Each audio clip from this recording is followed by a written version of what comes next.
This audio horror series contains themes of horror and adult themes. Viewer discretion is highly advised. You have been warned. Sloth. Sloth is the sin of inaction, a refusal to engage with the world, responsibilities, or one's own potential. It is a creeping apathy that drains motivation and willpower, leading to decay of both the self and of the things one neglects. But one lazy individual laying down on his mattress in his own room within the hotel, it will be his downfall, and he will realize he should have not be lazy for it. I call this tale Sloth Resting Up.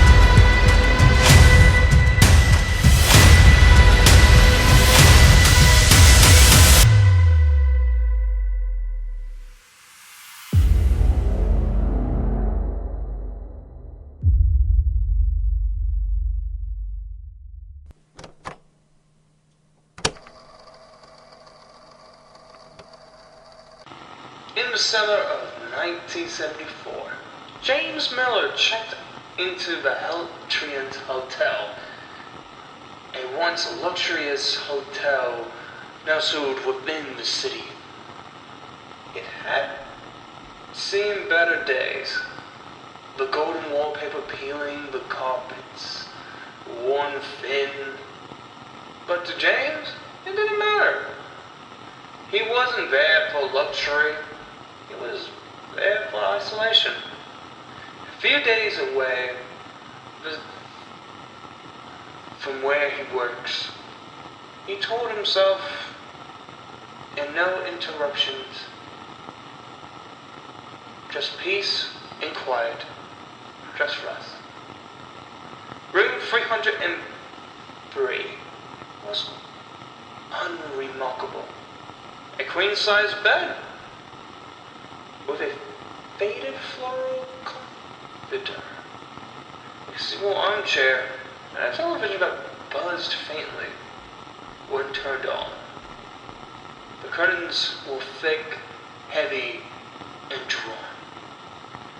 James dropped his suitcase at the foot of the bed and immediately flopped down, sinking into the soft mattress with a sigh. It was perfect. The first day, he lay there, staring at the ceiling, flickering through the limited channels of the TV, not bothering to unpack. By the second day, he hadn't even bothered to change his clothes. It was vacation after all.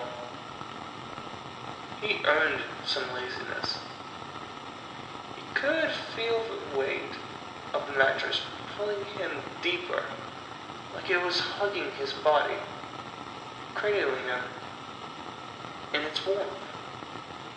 The room was quiet, too quiet, but the stillness wrapped around James like a cocoon, his limbs growing heavy with each hour he lay there, unmoving.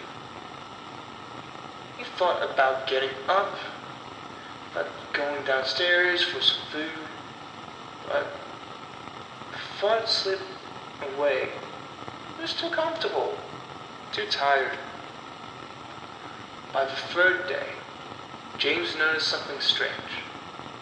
His legs felt numb, as if they had fallen asleep. He tried to shift, but the bed seemed to resist him, holding him in place. He strange unease prickled at his back of his mind. But he ignored it. His eyes fluttered shut, and he drifted back to sleep.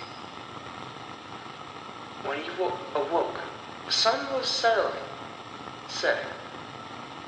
casting the room in a blood-red glow. James blinked, trying to sit up, but his body wouldn't respond. His limbs felt impossibly heavy, pinned into the bed. Panic swelled in his chest as he realized he couldn't lift his arms. His body was sinking, merging with the mattress, his skin beginning to blend with the coarse fabric beneath him. He screamed, but the sound was muffled, like it was trapped in his throat. His breath came in shallow gasps as he felt the bed pull him deeper, fusing with him, consuming him. The rough texture of the sheets was not part of his skin. The floral pattern of the comforter spreading across his chest like a sickening rash. James' mind raced, but his body was no longer his.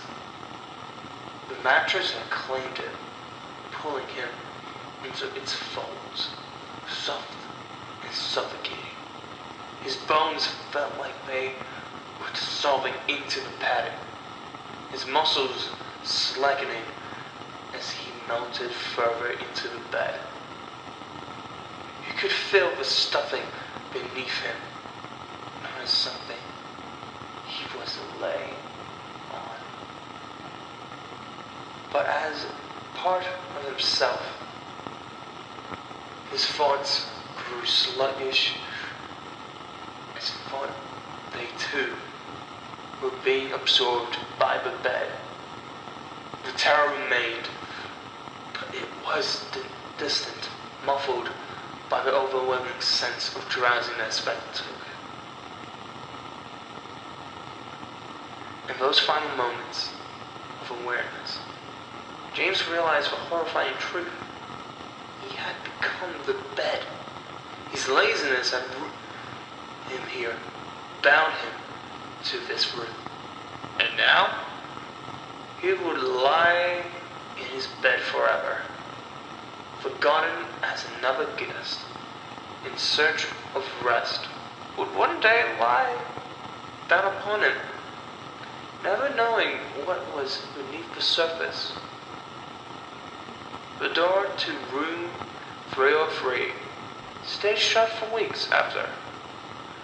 When the cleaning staff finally entered, they found only an empty bed, soft, plush, and far too inviting.